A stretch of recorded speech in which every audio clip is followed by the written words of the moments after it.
Look to this day, for it is the very life of life. In all its brief course lie all the verities and realities of your existence. The bliss of growth, the glory of action, the splendor of beauty. For yesterday is but a dream, and tomorrow is only a vision. But today, well lived, makes every yesterday a dream of happiness, and every tomorrow a vision of hope. Look well, therefore, to this day. Wherever you are, I invite you to sing this opening hymn as loudly as you can.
And so welcome to the Unitarian Church of Baton Rouge. My name is Nathan. I'm your senior minister.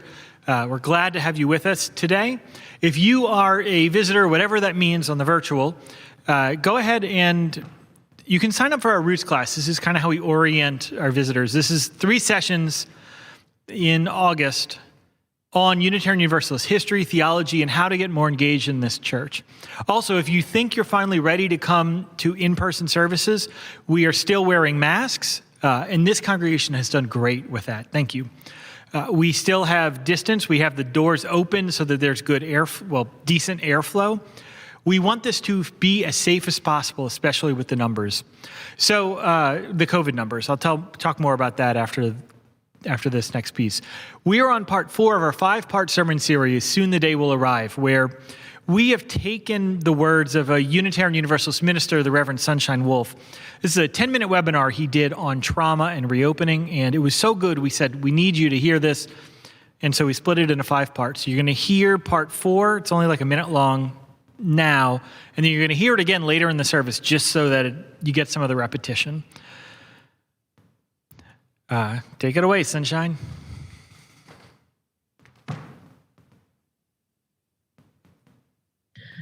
There's going to be this kind of, I like the language, I didn't create this, but somebody put it in the document, trauma residue. There's going to be some residual from this experience for a long time. And so it's important to be able to keep that present. I often work with congregations and they'll say after a year, well, why do we still have to keep talking about this? And it's because humans don't get over things quickly. It takes us years, particularly communities. It can take 5 to 10 years of intentional effort to help a community do a significant amount of healing. So imagine that you're going to be doing some of this work, not for the next 6 months or a year, but probably the next 5 to 10 years of helping your congregation kind of reassess. That may sound anxiety producing, but here's the other thing. It gives you lots of room to be nimble, to think about inclusion, to focus on your mission. You don't have to solve it all. And when you take away that time pressure, it gives everybody that emotional space to kind of recover and be in community. So one of the things you should know about the COVID numbers, and this affects the those of you who are online only less than everyone else, the numbers are going up. So the board gave us dispensation to open the building for in-person services if we are below 20 cases per 100,000. They made that decision when we were at about 3 cases per 100,000. Since then, we've had, in the last 2 weeks, we have had an 85% growth in the number of cases, and we are at about 13. We are expecting, based on that trajectory, that we will be over 20 in the next few weeks. When that happens, we will do online-only services. We will not shut down again for 15, 16 months. But whenever we are over 20, online only. What we don't know, so if you look at last June and July, we saw the exact same arc up that we're seeing now. And then we had 2 or 3 months of us in well above 20. What we don't know is what is the ceiling the vaccinations give us. Livingston right now is already at 25. So just pay attention. The way this is going to work is the COVID safety team meets every Thursday, and they're going to determine on Thursday if we are over the 20, what do we do?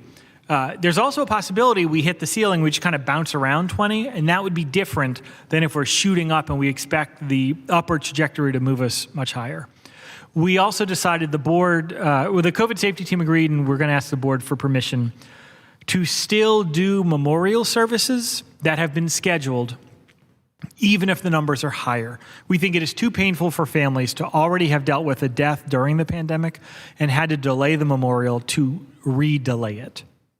So, and to fill you in, we have a lot of memorials coming up. This Saturday, July 17th, will be Ed Allam's service. He was a board member, leader in Together Baton Rouge. The following Sunday will be Sabrina King. She sang in this, well, I can go on about all the people.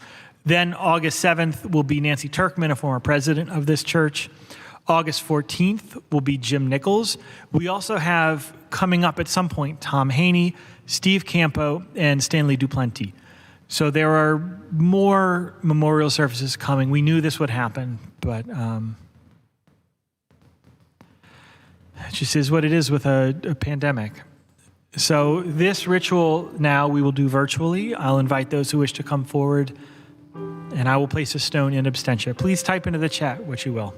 I now invite those who wish to come forward as we place stones.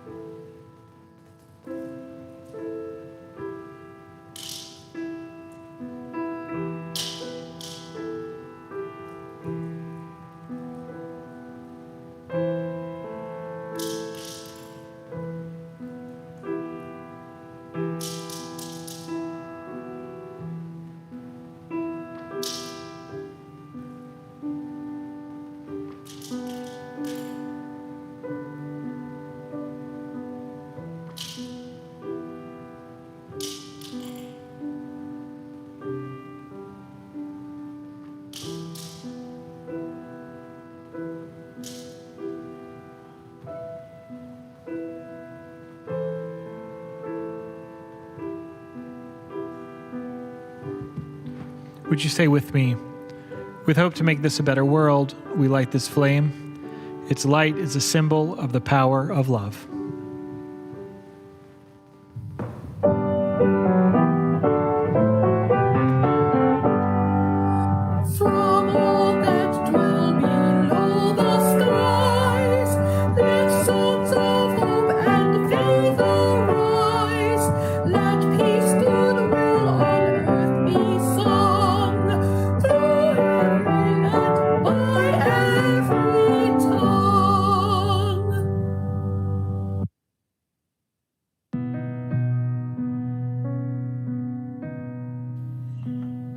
history of the Unitarian Fellowship of Baton Rouge is built not only of names and people, but also of arguments and spaghetti suppers, ideas and tree planting, and we can't forget the picket lines at the legislature. Remember to keep the schools open. The 16 persons who attended the first official fellowship meeting had come for many reasons. The Reverend Albert Orlando had come from the First Unitarian Church in New Orleans to guide the Channing Club on the LSU campus for 2 years. In the fall of 1951, he and Monroe Husbands met interested Unitarians-to-be at a local hotel. Of the 16 at the first meeting, 9 became charter members of the fellowship. The first regular meeting room was in the basement of the old state capitol, in quarters which members shared with the Spanish-American War veterans. The doughtiest of the doughboys of the group were still to be seen, leaning on their canes in the lobby, remembering San Juan Hill and looking out for their interests. Unfortunately for the Unitarians, one of these veterans attended regularly for a while and became so alarmed about the outlandish religion that he complained to his landlord, the state of Louisiana. Thus began the nomadic period of fellowship history. The group, slowly growing, moved from school to church to school to church. Charles Yost, who was vice chair and program chairman at the same time, remembers his hardest job was not finding programs, but finding the members to tell them where the next meeting would be held. In 1952, the group arranged to meet at the YWCA, an admirable situation because, being a church, they had rooms for a modest $35 per month. Again, however, interested Southern gentlemen were their downfall. The Southern gentlemen complained to the ultimate landlord, United Givers. It may be a simple coincidence that just then the YWCA discovered first that they must raise the rent, and later that, when we could pay or not, there was no room at the Y for Unitarians. Back to the nomadic life again.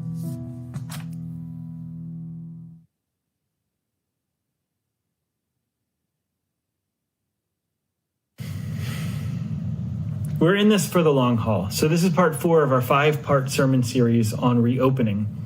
Today is a discussion of how this church has been here through thick and thin and how we all have to make it through this.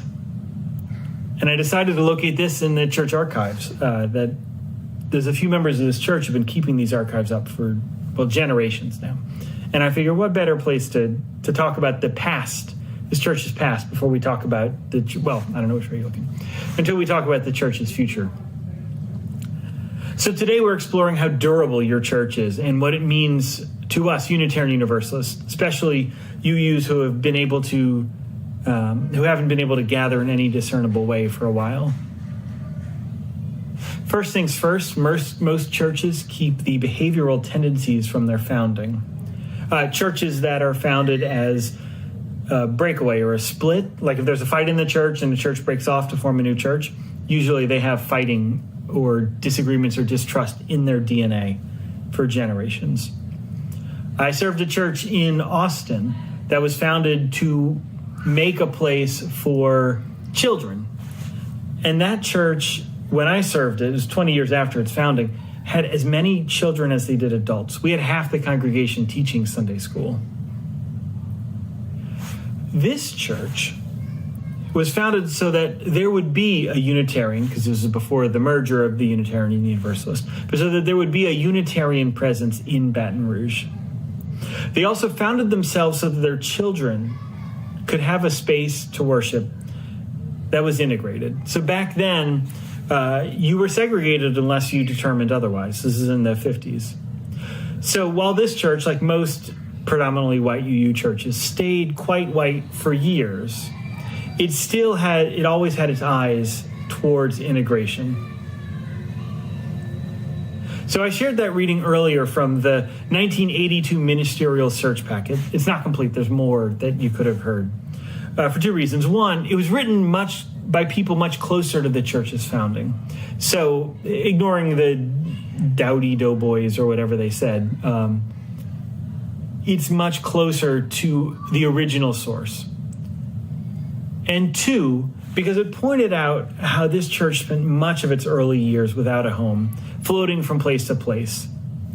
What they didn't say that is part of the reason we were nomadic was because we were kicked out of worshiping places because we dared to defy tradition and we dared to talk about race in those days. And while the last few nomadic months for us have been different, being able to survive a buildingless life is hardwired into the DNA of this congregation. Hasn't stopped me from worrying about you and this institution almost daily, however. Even still, soon the day will arrive where we will have a church that we have desired. I promise you that. But we have to be in this for the long haul.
Some have died to make a bright tomorrow, and our vision remains in our hearts. Now the torch must be passed with new hope, not in sorrow, and a promise to make a new start. Wait and see what a world there can be if we share you and me.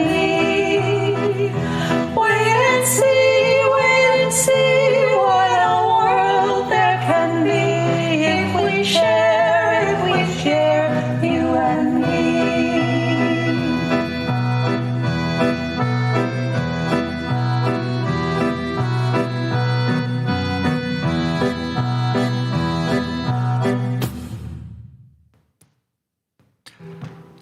Would you join me in a moment of prayer and reflection?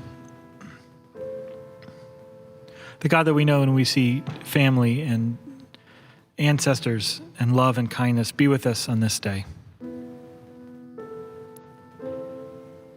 Help us to know our ancestors, to be grateful for what they have given us in this congregation, in our families, in this world. The sacrifices and the decisions they made that allowed us to be here today. And help us be mindful of our role as ancestors for the next generations. Help us to act in ways that will allow them to be proud of us.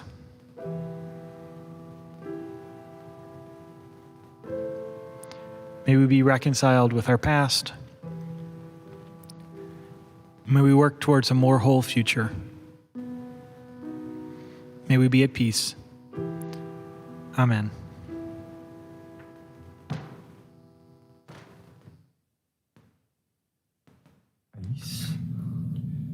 The church is not a place, it's a people.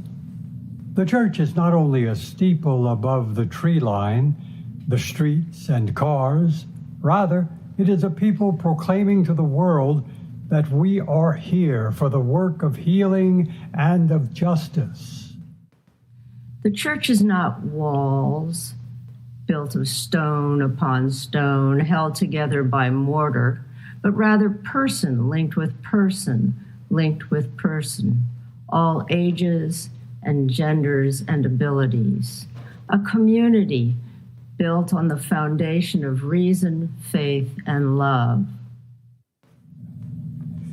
The church is not just a set of doors open on Sunday morning, but the commitment day after day and moment after moment of our hearts creaking open the doors of welcome to the possibility of new experience and radical welcome. The church is not simply a building, a steeple, a pew. The church is the gathering together of all the people and experiences and fear and love and hope in our resilient hearts. Gathering, however we can, to say to the world, welcome, come in, lay down your heartache, and pick up hope and love. Welcome, come in, lay down your heartache, pick up hope and love. For the church is us. For the church is us. Each and every one of us together. Each and every one of us together. A beacon of hope to this world that so sorely needs it.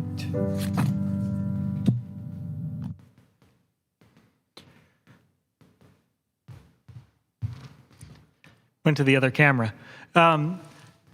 Every week we do an offering. We've started this summer. We're going to keep doing it. Every Sunday we're sharing our offering. And this week it is with Planned Parenthood. This whole month is with Planned Parenthood of the Gulf South. We're about to show you a video. Please do not worry about the quality of the video. Whenever you text a video, because I know this now, I don't want to, but I do, it dramatically reduces the quality. And we traced the origin of this video back to 3 or 4 different people, and we couldn't find where the text came from. So just close your eyes, enjoy the pixelated wonder. These are some of the best words I could have asked for.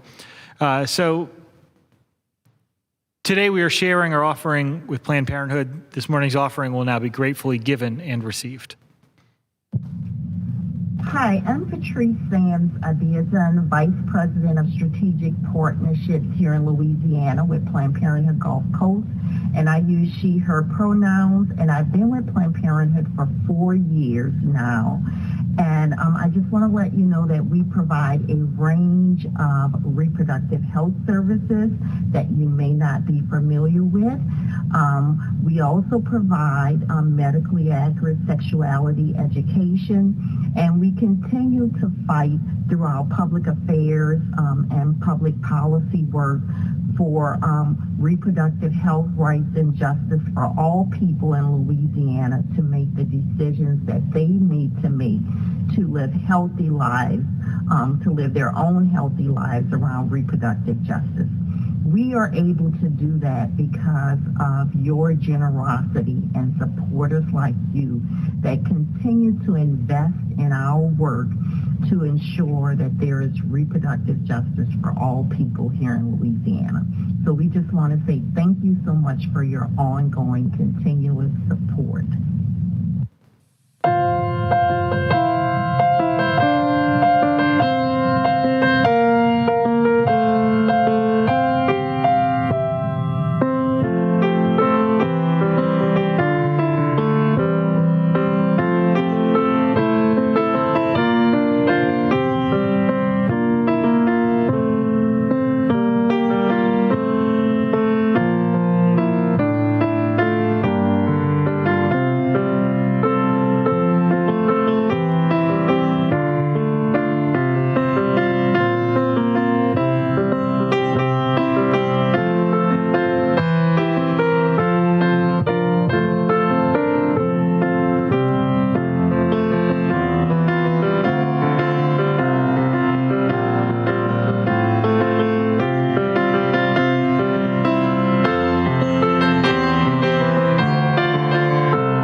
I wasn't in New Orleans after Hurricane Katrina. I talked to some of the leaders of First Church there, including my dad. He was the president right after the storm. Also the minister who served there and the vice president who later became a minister. I suspected there's a lot of overlap between what they experienced coming back and what we may be going through. Not so much interested in relitigating the storm and evaluating or the evacuation itself. Instead, I'm interested in what their church life was like soon after they came back. They spent months meeting wherever they could, mostly nomadically hopping from congregation to congregation, whoever had power and could host them. When they finally got back into their sanctuary, there were no walls. The pews they sat on were gone, although they've now been converted into wall art. There was no electricity for a while, I think. No hymnals, those all flooded. I doubt they had an AV system. They tried to have a congregational meeting to approve the next slate of board officers, but they didn't have enough people, probably even in the city, for a quorum, so they couldn't have a congregational meeting, although they went ahead anyway. It took them years until they finally got enough people, years until they had something that felt like a normal worship service. It took them years to even get a floor into the building. And I think we can all stand to learn something from what they went through. I bet some in this congregation know even more about it, but I'll invite us to think about what reopening means for us from the recovery from a disaster perspective. The difference between that disaster and this one is that their disaster was visually and blatantly obvious. There were visual reminders everywhere. You never walked into their sanctuary and couldn't see evidence of the recovery. When a building is damaged, there is a lot of things to do. There's something cathartic about having something physical to do to recover. Something about taking agency back. In most deaths and tragedy, there's not a lot you can do but wait. And that is why you'll often see someone in grief hurriedly trying to find another thing to do. Your brain is actually wired for it. You are experiencing all of this discomfort and distress, and your brain is trying to figure out what you did that is causing it. So it's sending extra energy towards doing the doing parts of your body.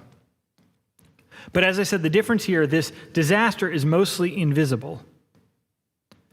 Other than the masks and some of the weird distancing protocols we have. The only thing we can do really is to remember that we are amidst a disaster.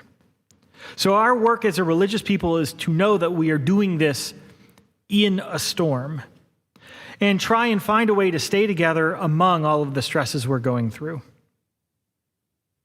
I'll connect all of this to where we are now and how we need to be a long-haul church after this next hymn. So sing wherever you are, one of my favorite hymns. It's Jubilate, not with a J, Jubilate. I invite you to sing.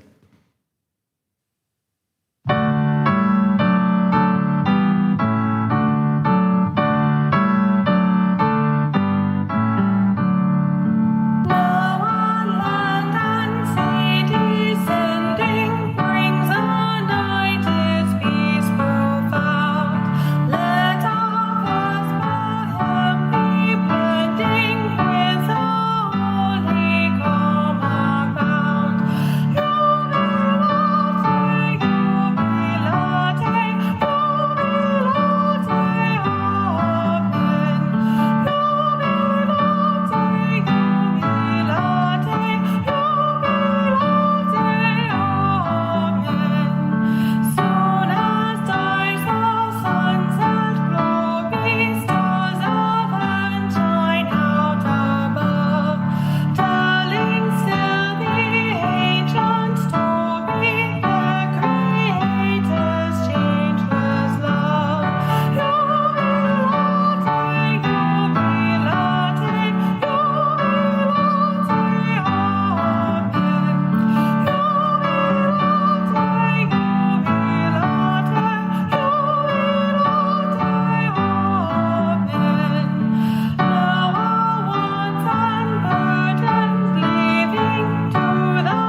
there's going to be this kind of, I like the language, I didn't create this, but somebody put it in the document, trauma residue.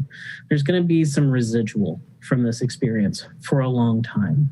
And so it's important to be able to keep that present. I often work with congregations and they'll say after a year, well, why do we still have to keep talking about this? And it's because humans don't get over things quickly. It takes us years, particularly communities.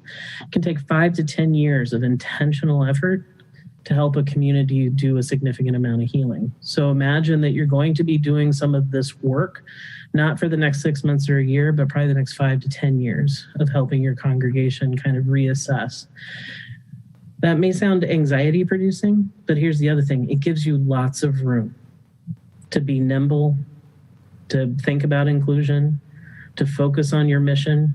You don't have to solve it all. And when you take away that time pressure, it gives everybody that emotional space to kind of recover and be in community.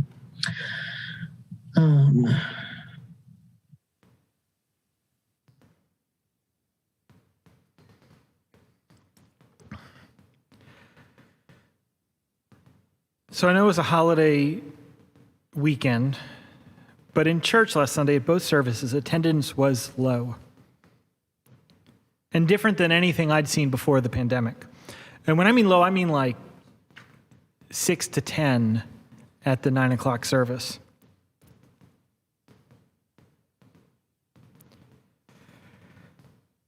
I know that attendance is always low on a holiday weekend, but this particular Sunday, I saw very few of the people I would have considered regulars. We also saw new people, or we saw the same people that we've been seeing since we reopened. And most of these are new people and people who've been coming every week throughout the online and in person. And something clicked for me with this church being like the New Orleans churches after the storm. A lot of our people have metaphorically moved away because of the storm. I don't know when or if they can return. Eventually, most will. And I don't know if the coming back will be like the 2006 Mardi Gras homecoming event, or if it will be a slow and steady return without any marker. Today, in this conclusion, I'm going to ask you to make it more like the reunion, however.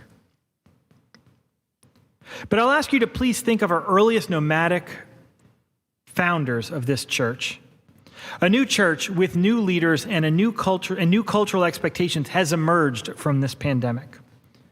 Picture the 1950s when the handful of members of the church who didn't know where they would meet from week to week, calling each other to figure out where their church was, remaining dedicated to this faith, which prioritized justice and doubt and told you that you were born good and a part of an all-abiding love.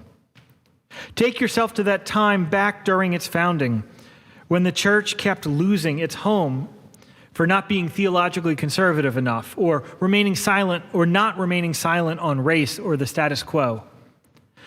Having that level of dedication to this faith and to this congregation and to each other. To say that more clearly, you who are here right now are currently the church. Unlike any time of this church's history, right now your influence and presence has more to say about this church's future than I can remember.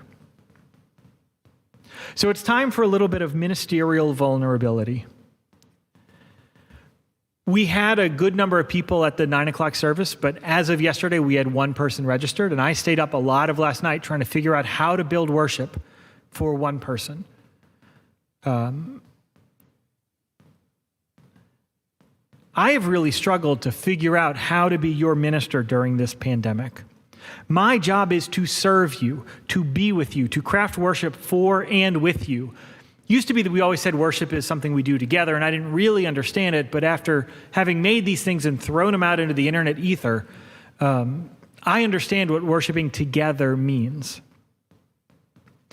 It is hard to be your minister when I cannot see you. And when we have services with really low attendance, both online and in person, I worry we have lost you. I have to keep reminding myself that it is not reasonable for me to measure church success based on attendance or worship that used to be. I can't imagine the New Orleans congregants sat in their space rendered barren from disaster and thought about how they failed because it wasn't what was. Over the years, many of the people moved back to New Orleans, but not all. A lot of other people came in and formed a new and different city. Even if most of our regulars come back, it's still going to be leadership of this new and different church. Are there a lot of elements of New Orleans and those congregations that are the same? Yes, of course. But the real question is if their DNA has fundamentally changed. A feat that is very hard to do, by the way. Similarly, as we see this new and different church, the question I will invite you to examine is if the change that you're seeing is a change of things or of the DNA of the church. In the meantime, we have to be clear about what the church currently is right now. It occurs to me that we actually have 5 distinct congregations. I shared this with a colleague about my realization about the 5 distinct congregations, and she said, it's more like one congregation in 5 rooms. It's a little less daunting. But here are those 5 as I see it. Number 1, the 9 o'clock congregation. Number 2, the 11:30 congregation. We have always had those 2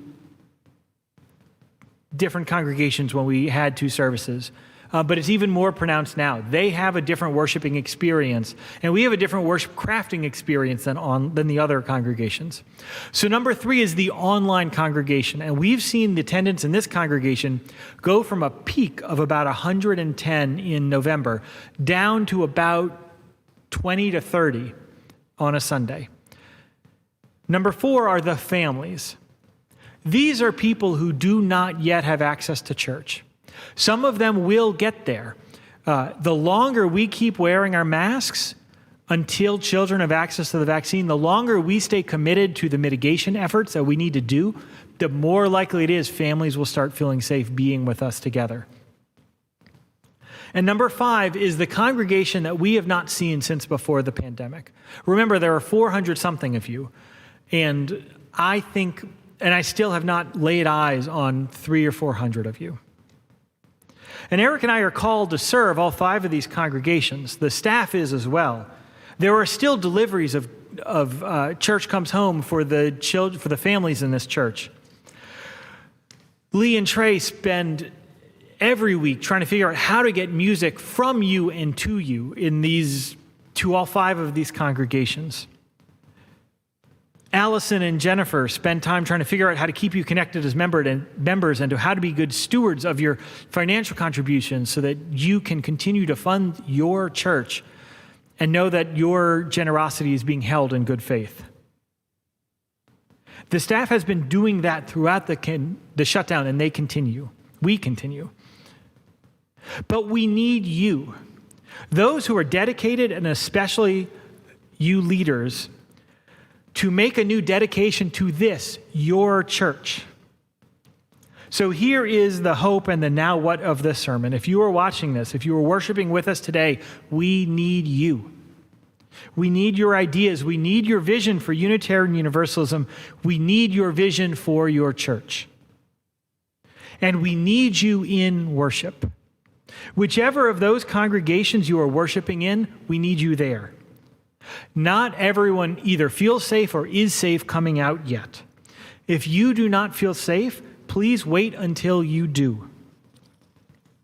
And those who can't get into the building yet, either because of vaccination or because, this is really hard, please stay committed to coming to your church's worship online. Over the years, and especially with a long pastorate like Steve's, over the years, you have come to rely on the staff to hold the congregation to make the decisions about worship and programming and your experience as a church. And we have done that work diligently and worked harder than I could have ever imagined a group could work. But we are the curators, the holders of your church. And right now, we need you. Please make a commitment to coming to worship. We cannot have worship if we do not have a critical mass. And we need you to, so we have 4 things. 1, come to worship. we have a couple of other markers in this church's future that we need you for. We are beginning to engage in a strategic planning process. Later in the summer and the early fall, you will be asked to come to cottage meetings to help vision for the church. So we need your vision for that. We have a second minister search committee who is in the process of figuring out what you want in a second minister. We will be looking for your feedback for that as well. We're actually going to be kind of clever and combine the strategic planning and the second minister feedback into one ask of you in the late summer, early fall. So please pay attention to that. And the fourth is, please pay attention for this upcoming stewardship drive in the fall. I was sure we were going to have to make some very weird and uncomfortable cuts last year because of the engagement that I worried we had. But you gave the most this church has had in years to keep this church going. And we need to do that again this fall. And it's even more treacherous this fall because of how weird the reopening is. I know coming back is hard. It's forced me to face a lot of fears, including my worry about mortality and understanding risk assessment and dealing with perfection, and to live a life where I can't make plans because every time I make a plan or I look forward to something, the pandemic finds some way to take it away from me. But we need you here as an act of faith. It reminds me of the descriptions of the beginnings of this congregation. There were just a few people gathered, less than we had at the worship service that instigated this entire sermon. There were just a few people gathered, but they were dedicated. They made sure everyone knew where worship was every week. They understood that the future of Unitarianism rested on their efforts. And that is as true today as ever. There are churches, Unitarian Universalist churches all over the country that are struggling. They're losing staff, they're losing ministers, they're losing members. That is not us. We are in a very good spot, and we need to take it forward so we can continue to be strong. The future of this church rests with you. Eventually, everyone will come back after the storm, or most of us will. When exactly, I don't know. But they will come back. And the congregation that has yet to gather will come back. Just not yet. We must keep this place going until it is safe for all of us to gather together again. Never doubt that your time here with us will pay off for this congregation's health tenfold. We are in a time unlike any other. You have already showed your commitment to this congregation during the shutdown, by singing, by delivering packets, by being engaged with this church through your last pledge drive, through your engagement when you were looking for the last minister and the one we're about to look for. You stayed engaged by trying to keep an eye out for each other and care for each other during some of the hardest times to care for each other I've ever seen. So let's push through to this next stage of building this congregation even stronger and better, and let's do it together. Amen. I invite you to sing right here.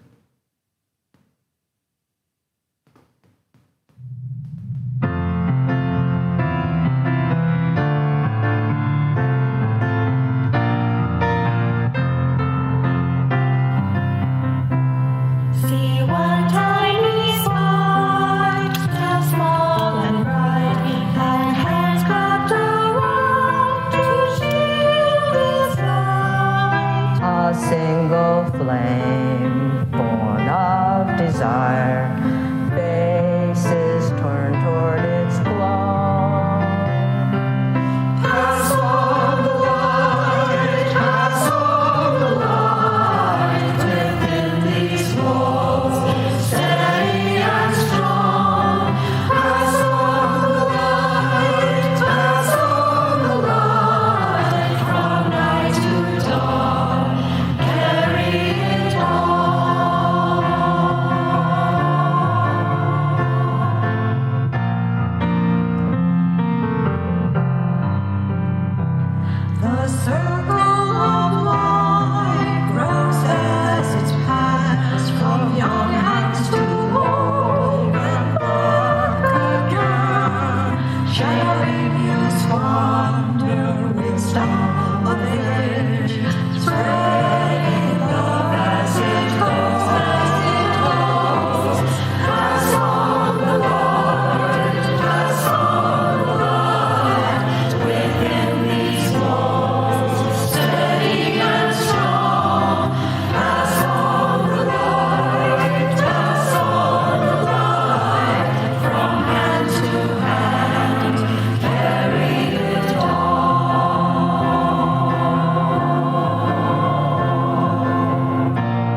Take courage, friends.